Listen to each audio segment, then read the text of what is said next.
Welcome to Voice of San Diego at Home. I am Scott Lewis, CEO and editor-in-chief at Voice of San Diego. Just watched the Padres. I was working, to be clear. I was working really hard, but they did lose, and it hurt. But I just took that in from the side. I wasn't doing anything to focus on it, of course. Busy day for me. I actually wrote a piece. I don't get to do that very often as far as a fully reported piece. I did that today at Voice. It's leading the site. That's how desperate we are. They got to put one of mine up. I think it was pretty good. You might remember on this show a little while ago, we talked about something that Richard Barrera said at one of our events. He talked about students. There were 7 students at Lincoln High School who weren't allowed to take an AP calculus class that they wanted to take, or that they had hoped to take, and that the new learning reality, this new remote reality, would allow them to actually tap into other courses across the district to allow them to do that. I had taken that as a silver lining in this whole situation. I thought it was a pretty good story. I decided to poke around a little bit more and learn about it, and I ended up sending it to Luana Richmond, who's running for school board. And she said, yeah, look, I agree that it's cool that they're allowed to do that, and that might work out. But I think there's something more to this story you might want to look into. I looked into it, and she was right. There was the story I posted today is largely about Zuri Williams and her daughter Zora. Zora was a classic all-star academic kid, the kind of kid you would want at any school, extracurricular. She was in this AP calculus class, and her mother said one day she came home and said, they took me out, they canceled the class, and I'm in ceramics now. And that she was one of it turned out to be 8 students who wanted to go wanted to do this AP Calc class. And it was just sort of, as her mother described, the rug was pulled out from underneath her. The story of her academic, she was waiting to hear back from Wellesley College. She was applying to all the best colleges across the country, and all of whom would, of course, be expecting her to finish this class. Her mother said it derailed a lot of her progress. She had a lot of trouble coming back. Anyway, it's a hard story to read, a real dramatic illustration of the inequity of our education. This is the same district. Lincoln High School had 41 AP test takers who passed AP tests that were passed by students. Scripps Ranch had more than 1,000. The disparity in what's available in these different schools in the same district is stunning, and I think it was an interesting story. So I encourage you to check it out. Again, I don't get to do that's my heart is reporting too often. I was proud to be able to do that.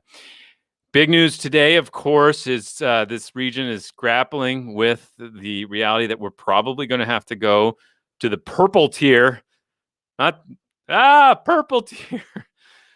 That's the bad one, not red, which we were in, which was better than purple.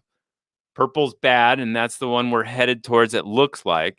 Now, county officials made a sort of last-minute gambit to ask the state to allow us to stay in red tier, because they should just back out the number, the say 600 to 1,000 SDSU students who we will eventually see got this virus. Just take them out. Now, it makes sense in some ways, in the sense that, like, we don't count prisoners. But the thing with prisoners is that, I mean, we do count them on their own, but as far as like our tier setting. But the thing about them is, like, they truly are isolated in a way. But SDSU students are like kind of part of the community. Like, they go places. They're not like, I guess they're told to stay home now, but they are residents here. It felt a little bit weird for the county to ask that they not be counted. Like, what else could we maybe back them out of? Like, income levels, maybe back them out of that. We could have higher income in the community. All kinds of things that might be advantageous to boot SDSU students out of. So the governor was asked about that today at his briefing. And we wanted to pull that clip. Here's Governor Gavin Newsom responding to a question about that. Hi, Governor. You talked about looking at a community holistically in determining whether businesses can reopen. In San Diego, where the rate of infection has risen recently, officials are lobbying to exclude college students from the county's overall infection rate. But most of those students and staff live in the community. Would you consider special exceptions like the one sought in San Diego? No, I thought you framed the question appropriately as it relates to community spread, as it remains to what a community by definition, and that is integrated individuals, and as a consequence, you can't isolate as if it's on an island, a campus community that is part of the larger community. So the answer is no. Yeah, they're not on SDSU Island. And we can't just say, well, it's not really San Diego, it's SDSU Island.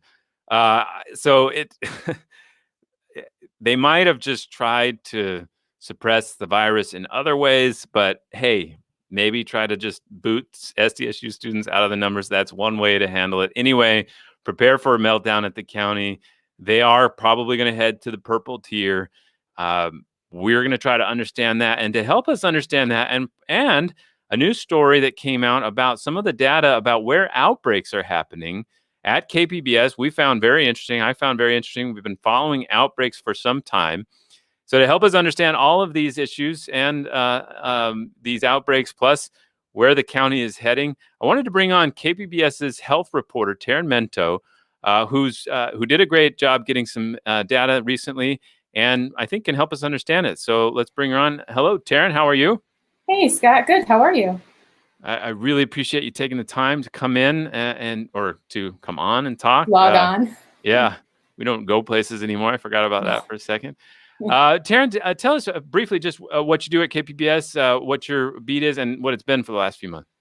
Yeah, I mean, it's health beat, but it's been pandemic, COVID numbers, following daily briefings, county, state, which are now not daily anymore, but still now looking ahead to hopefully a vaccine sometime. So it's really, it's been mostly COVID all the time though. Yeah, right. Well, I think both of us have been really interested in that one piece of data that we consistently watch at the county, which is this outbreak data. And the county defines outbreaks, or did define, I don't know if they're evolving yet, they promised they might, as, okay, let's see if I can do this. Do you No, try, yeah. So it's an outbreak is cases among 3 non-household members, so people that you don't live with, your family members or your roommates, among 3 people of non-household members that can be traced back to a common location, community outbreak, or community setting, and that's a community outbreak. So at least 3 cases, that's what you need to be considered an outbreak. Right. So 3 different people who go to the same place over 14 days, right? Right. So yes, if there's been cases tied to the same location within a 14-day period, and then once I believe they've established the outbreak, it's considered active as long as they're tying cases back to it within that 14-day window. So if there are no cases discovered after 14 days, I think since the time of the onset, because obviously they confirm them like a long time after or a short time after they actually begin. So if there's a case within that 14-day period, it's still considered active. If not, it's then considered inactive. Got it. So when we look at the trigger that the county set up, so they set up this whole, we've gone over it many times on this show, this list of 13 different triggers. And one of them has always been flipped, which is that this outbreak one. They said at the beginning when they launched this trigger platform that they could only tolerate 7 outbreaks over a 7-day period. And I think what they meant is the active ones you just described, right? Yeah, correct. Right. So any newly confirmed in a 7-day period, in the most immediate past 7-day period. Right. Well, from the very beginning, that has been much higher than the 7. Yeah. And I think it's been months we've been above that consistently. Right. And I think what probably happened, and I think as our reporting and as yours has pointed out, like they probably had no idea at the beginning, like what this outbreak data would really show. So they just kind of took what they had and threw it up there. And now it's outpacing that. But it did bring up a lot of concern, especially when the school district said to open up physical in-person education in San Diego Unified, that outbreak number needs to get below 7. And a lot of us realize that's never going to happen. Like at this, and it seemed to point out, like, what are you doing to control this? Because it's never going down. Yeah, and I mean, obviously, you're watching that number pretty closely, like a bunch of other parents in the district. But yeah, they showed it today at the briefing. Dr. Wilma Wooten, the public health officer, showed outbreaks by month. And if you look back in March and April and May, I believe, is when they established these triggers. When you look back, I think like April may have had the most, and it was like 16 outbreaks in a month, which, like, okay, 7 in a week, that means that's probably a good measure of, oh, we're reaching the danger zone. But then you get to June, and I think we had like 36 maybe, and then you get to July, and it's like 85 that month. August was like, and those are probably not the exact numbers, I'm speaking on memory here. Then, like, I think August was a little bit less, and I think so far in September there's been 43. So yeah, I mean, it looked like the data that they had, and Will Huntsberry, reporter for Voice, was the one that kind of asked Dr. Wilma Wooten, like, what are we doing about this number? And she did say, based on the data we had back then, this is the threshold we set. And it seemed like they were, or they are, reconsidering that number. But that was a while ago that Will asked that. And I haven't seen anything further being discussed, not even at the supervisors meeting yesterday. Yeah, right. And so we're all watching this number, wondering like what you're doing to bring it down so we could ever open schools. But also, outbreak itself, the word, has a certain like intensity, right? Like it's like, if these outbreaks are happening, like, why are they happening? What if we're all doing this sacrifice? Like, what is actually happening? And I think understanding the definition, that it's so broad as it is, which I think might make sense in the sense of like, how do you actually define an outbreak, could get pretty squirrely if you can't actually always prove that somebody got it from somebody else. These aren't like CDC investigations, right? Like, I mean, I don't know. I don't know how often in any setting, whatever agency or jurisdiction, how often you can actually pinpoint the exact like moment and location of transmission. Right. It seems that, like, knowing that multiple people went to the same place and had symptoms within the same kind of period, it's unlikely assumed, or that's probably the best evidence you can have to pin it back to one location. But I'm not familiar with the level of how their investigations actually go and what they have to actually, criteria they have to meet to definitively say an outbreak happened here. I'd like to know that information. Right. I've asked the county for an interview for a long time, and a lot of other reporters would like to get more specifics. It's even hard during the press conference because you got like a couple of minutes to ask a question. A lot of reporters on daily deadlines that you want to be respectful of. So we don't know. I don't know. Maybe you know more than me about what they have, criteria they have to meet to say exactly an outbreak happened here. But we do know it's probably difficult to 100% confirm it happened here and it happened because 3 people used the same soda machine that they shouldn't have been using. Like, we're not sure. Right. Well, let's get to what we do know, what we have found out. So your team and our team sort of separately started asking similar questions, like, where are these outbreaks? Like, all they were releasing was that it was at a restaurant bar or at a healthcare setting or at a business setting or whatever. And it was like, it was deeply frustrating to get that, because if you look at that general data, you can't help but say, well, if there's 10 outbreaks happening at restaurant bar, maybe we shouldn't have those. I don't know. You're not giving us anything. Are they operating outside? Are they complying? Where are they? Are they workers? Are they customers? Are they wearing masks? Are they, all kinds of questions. Was it a violation that led to it, or is everyone doing everything correctly? And this is a demonstration of how difficult it is to contain this virus. I mean, I think that would be really helpful information to the public. You have a lot of people that are resistant to individually taking certain actions. And if people, if we could tell more information about the outbreaks, that might just give people a little bit fuller picture of how serious this virus is that we're talking about here. And maybe they would adopt some of the behaviors that, public health officials have been saying are what slow the spread. Right. And then plus we could hold county officials accountable for some of the decisions they've made about how to manage this virus, right? Like if we knew where these things were happening, all that sort of information. So we went on. I would say even the state as well, too, because exactly. The state's the one that's actually dictating a lot of the restrictions.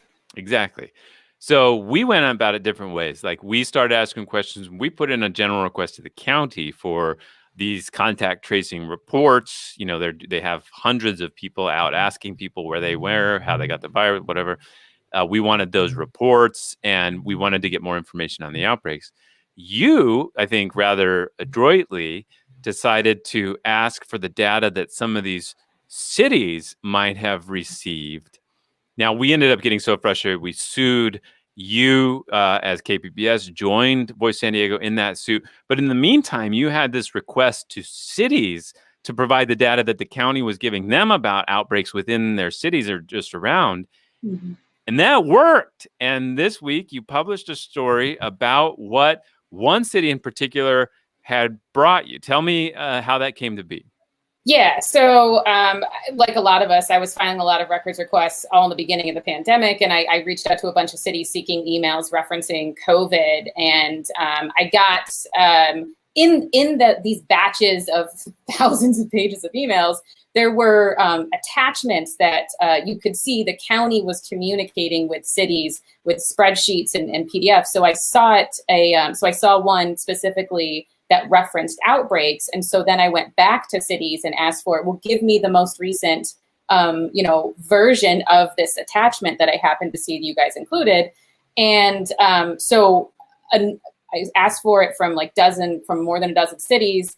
And a number of them got back to me providing what the county provided, which was a spreadsheet of every outbreak, but no names, no businesses, but including cities, which was the most detailed information about locations we had. But then some cities provided the spreadsheet that didn't redact the zip code part of it. But some of the cities only provided their most recent version of the document. And so we only got documents about outbreaks through July 27th with zip code. So we took that information and we were just like, all right, well, which zip code had the most outbreaks? And we ran the analysis, and right at the top, it was 92101, which is a downtown area, Gaston, Italy, East Village. And then the second one was Pacific Beach, Mission Beach area. So clearly you see these, there's that. You see these two areas that are really well known for their nightlife, and a lot of the outbreaks that were happening were in that restaurant bar category. I mean, that's what we closer to what we wanted. Like there are, Los Angeles reveals all of the data they have about where and how many people were affected. Did this data actually identify how many people were involved in the outbreak as described? Yes. So in our story as well, there's a chart. We put a chart that has, the sector, the zip code, cases linked back to that outbreak, any deaths that would have been linked to that outbreak, and I think when the outbreak began and whether it was still active at that point, because again, the most recent data we have with zip codes is through late July. So more than 100 outbreaks have happened since July 27th. So we don't have the information for those ones. All we have is the cities for those ones, as you're very familiar. So we're still missing a lot. But it did tell us that downtown and Pacific Beach and Mission Beach were hotspot areas. And then also two down by the border. One was 91911 is in Chula Vista, the southern part of Chula Vista. And then the 92154, which is the Otay Mesa area. So it's the bright, darker green one at the bottom, and then just one above that. So those were the the top 4, and together they represent like about more than a third of the 128 outbreaks that we had the zip code information for. Mm-hmm. Well, if you have any questions for Tarryn, let's hear them. If you want us to explain whatever we can about outbreaks, about what we know about the county's data, about what we know about what's happening with things, let us know. We're happy to go over some of the things. So somebody comments here, the lack of transparency is incredibly troubling. Yeah, I mean, that's what we're fighting. We have the lawsuit going forward. I think there's like you described, there are holes in what you were able to get. And so we got like, it's like a painting that's sort of like half filled in, right?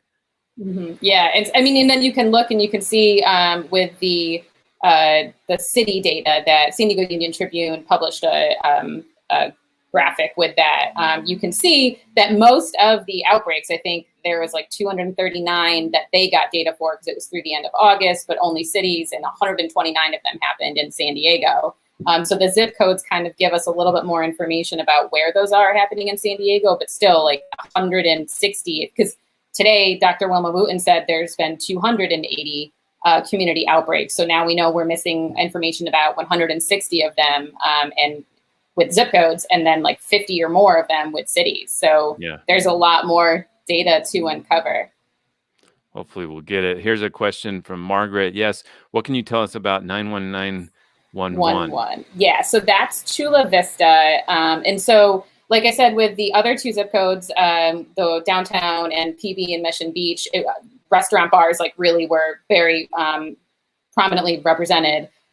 With 91911, they were 9 outbreaks across 7 categories. And so I'm going to actually go to my story in my different tab because I don't have this memorized. That's fine. I think I have this table here, but that's a little different. So if you type in 91911, you can see the different sectors. So you've got 2 adult daycares, 2 in faith-based agencies, and then you have a food processing, healthcare, and hair salon and manufacturing settings.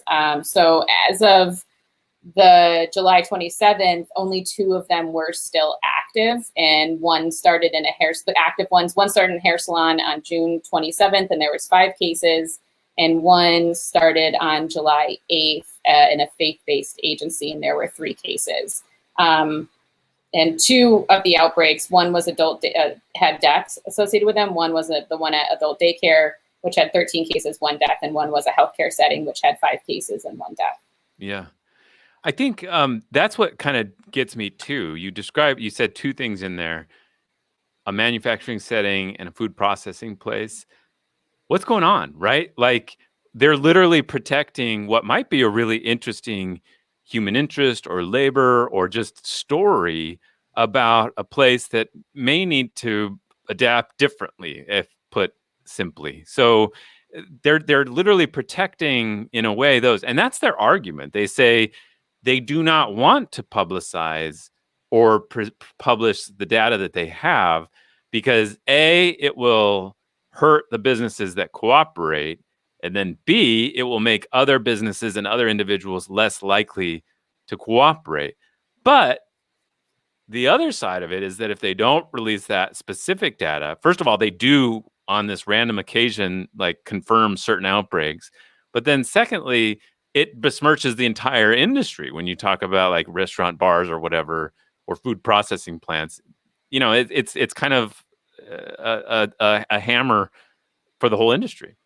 Well, we tried to actually food processing in the 92154 code. I believe there were 4 cases in food processing, 2 in manufacturing. So food processing and manufacturing, there was kind of a concentration in the South Bay zip codes. And so we tried to reach out to the chambers of commerce in each of these areas to learn more, like what is the problem here? What is going on? I mean, obviously people are becoming ill and getting affected and it's happening here. So is there something about these facilities? Are they violating something, or is there just something about the way that they're set up that it's difficult to control transmission?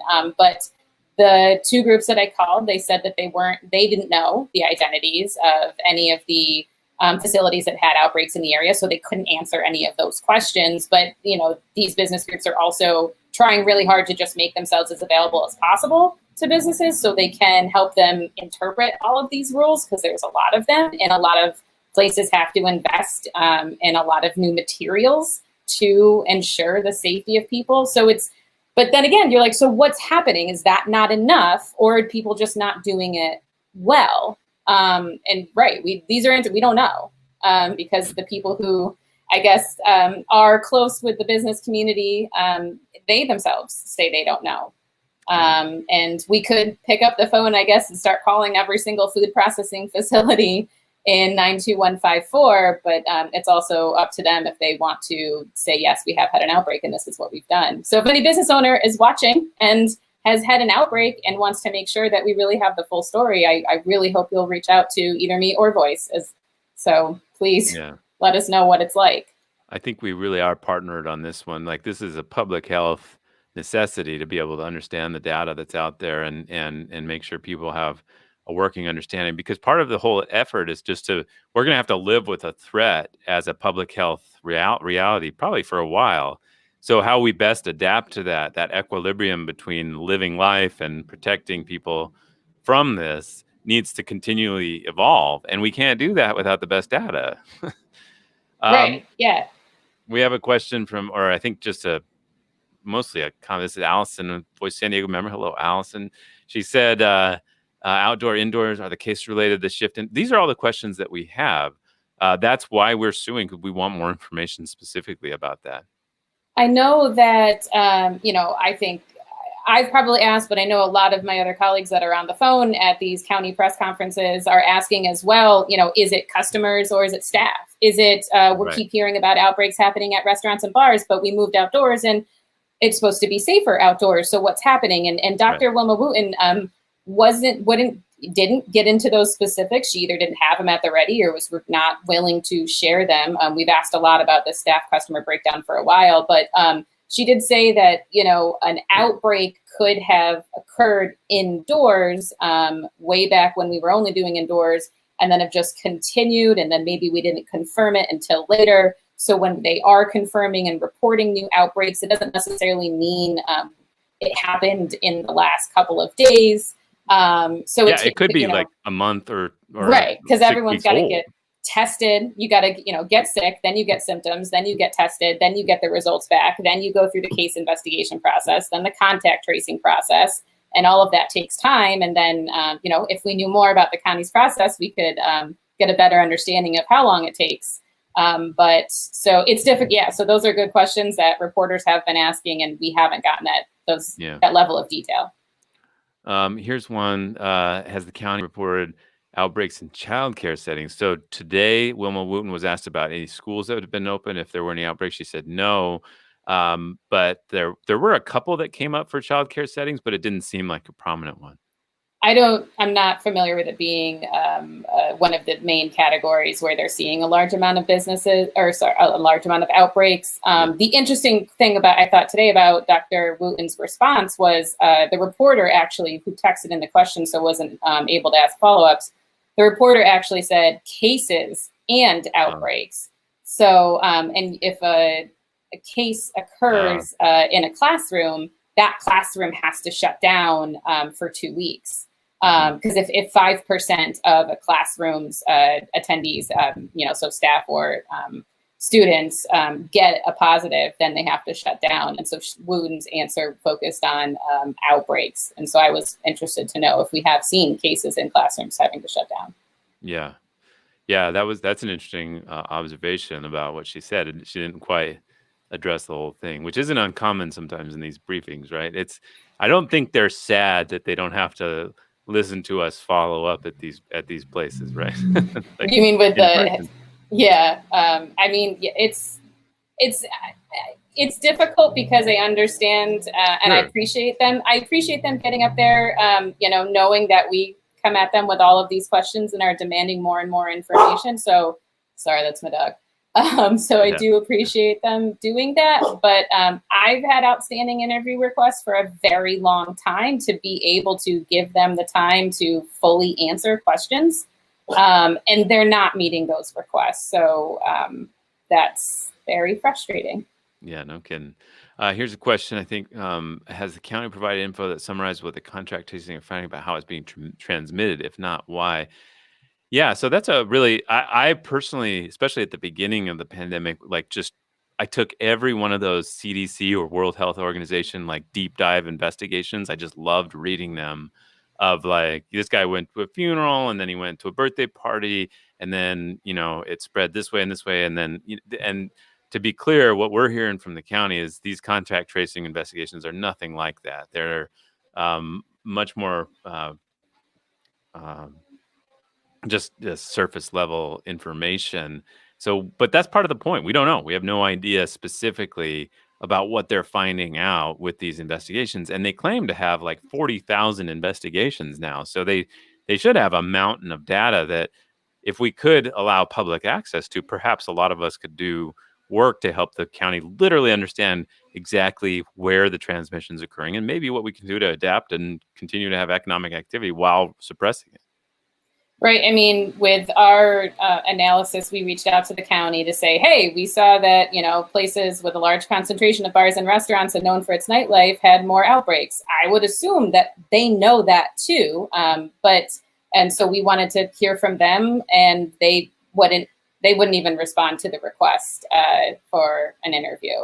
So it's, again, a theme of difficulty getting more information. But I would assume that they have some of that analysis because they have a compliance team that they said that they are working with to better target enforcement efforts.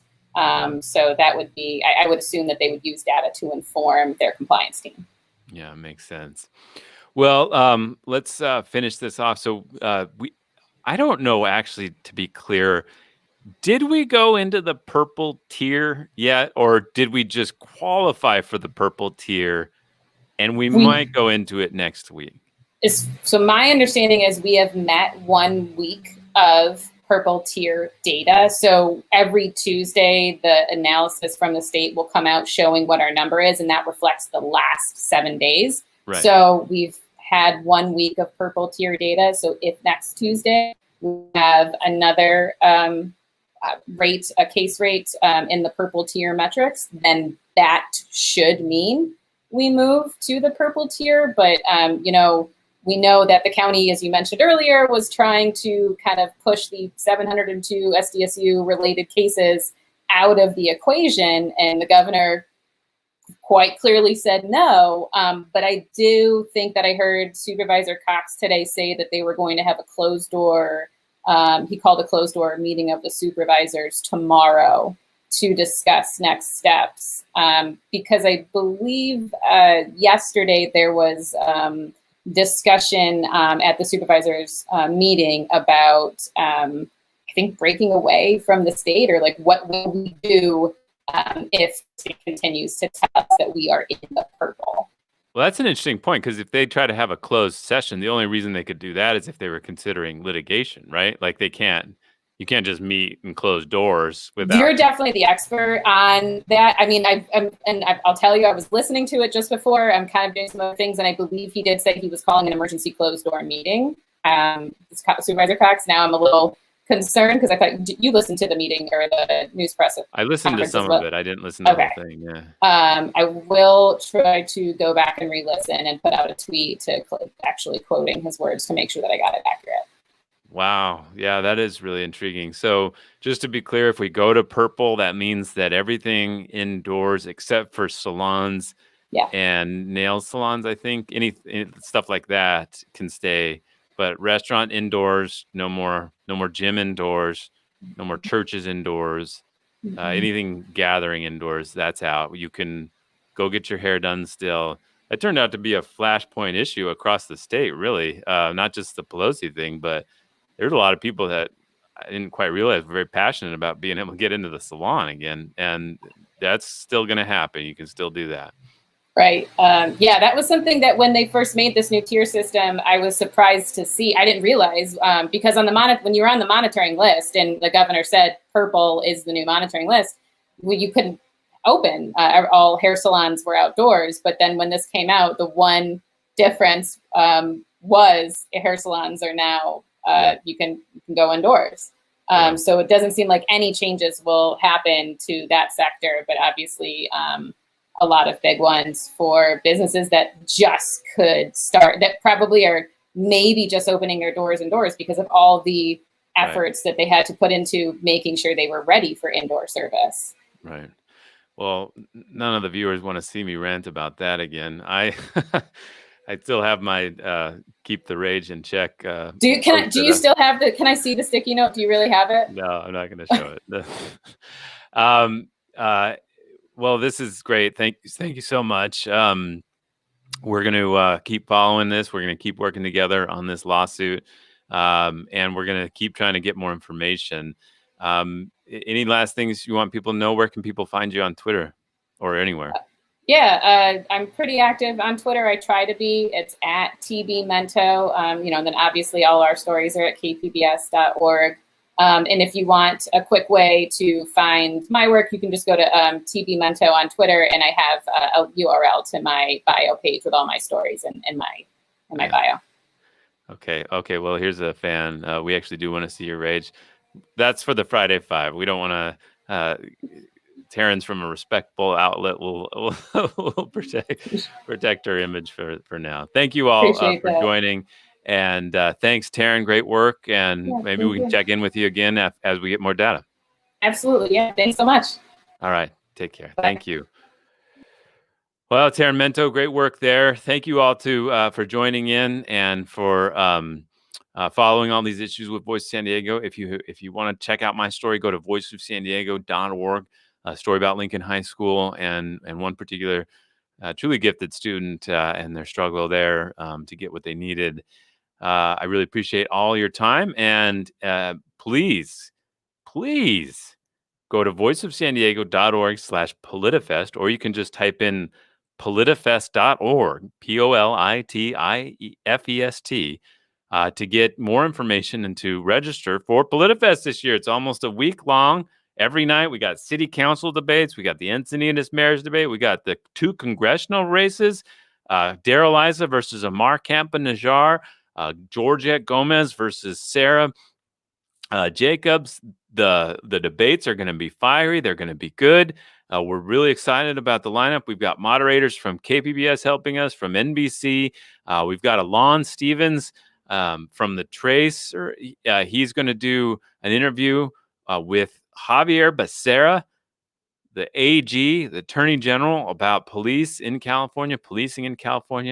It's going to be great. The whole event is going to be great. Go to politifest.org to sign up. We just posted that link. We're going to start promoting each individual session. It's going to be huge.